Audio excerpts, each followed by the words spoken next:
ನಾಳೆ 2026-27ನೇ ಸಾಲಿನ ಬಜೆಟ್ ಮಂಡನೆ. ಸತತ 9ನೇ ಬಾರಿ ಬಜೆಟ್ ಮಂಡಿಸಲಿರುವ ಕೇಂದ್ರ ಹಣಕಾಸು ಸಚಿವೆ ನಿರ್ಮಲಾ ಸೀತಾರಾಮನ್ ಸಾಮಾಜಿಕ ಕಲ್ಯಾಣ ಯೋಜನೆಗಳಿಗೆ ಆದ್ಯತೆ ನೀಡುವ ನಿರೀಕ್ಷೆ. 2020ರ ದಿಲ್ಲಿ ಗಲಭೆ ಪ್ರಕರಣ ಆರೋಪಿ ಖಾಲಿದ್ ಸಾಹಿಬ್ಗೆ 13 ದಿನಗಳ ಮಧ್ಯಂತರ ಜಾಮೀನು ಮಂಜೂರು. ಸಾಮಾಜಿಕ ಮಾಧ್ಯಮಗಳಿಂದ ದೂರವಿರುವುದು ಸೇರಿದಂತೆ ಹಲವು ಷರತ್ತುಗಳೊಂದಿಗೆ ಬಿಡುಗಡೆ. ಹಿಂದೂ ಧರ್ಮದ ಬದ್ಧತೆ ಸಾಬೀತುಪಡಿಸಲು ರಾಜ್ಯದಿಂದ ಗೋಮಾಂಸ ರಫ್ತು ನಿಲ್ಲಿಸಿ ಗೋವನ್ನ ರಾಷ್ಟ್ರಮಾತೆ ಎಂದು ಘೋಷಿಸಿ ಯುಪಿ ಸಿಎಂ ಯೋಗಿ ಆದಿತ್ಯನಾಥ್ಗೆ ಶಂಕರಾಚಾರ್ಯ ಸವಾಲು.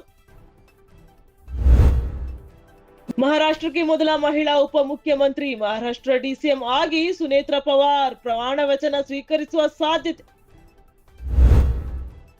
ಕಾನ್ಫಿಡೆಂಟ್ ಗ್ರೂಪ್ ಮುಖ್ಯಸ್ಥ ಸಿಜೆ ರಾಯ್ ಆತ್ಮಹತ್ಯೆ. ಇಂದು ಬೆಂಗಳೂರಿನ ಕಾನ್ಫಿಡೆಂಟ್ ಗ್ರೂಪ್ಗೆ ಸೇರಿದ ಜಾಗದಲ್ಲಿ ಅಂತ್ಯಕ್ರಿಯೆ. ಕಾಂಗ್ರೆಸ್ ಯುವ ಮುಖಂಡ ಮೊಹಮ್ಮದ್ ನಲಪಾಡ್ ಹೇಳಿಕೆ.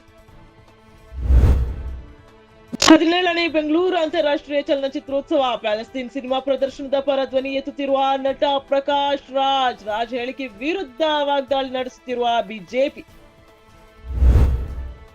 ವಿದೇಶಿಯರಿಗೆ ವೀಸಾ ವಿಸ್ತರಣೆ ನಿರಾಕರಣೆ ಕೇಂದ್ರದ ಸಾರ್ವಭೌಮ ಹಕ್ಕು. ಭಾರತೀಯ ಅಧಿಕಾರಿಗಳು ನಿರಾಕರಣೆ ಮಾಡಿದ್ದಕ್ಕೆ ವಿವರಣೆ ನೀಡುವ ಅಗತ್ಯವಿಲ್ಲ, ರಾಜ್ಯ ಹೈಕೋರ್ಟ್ ಸ್ಪಷ್ಟನೆ.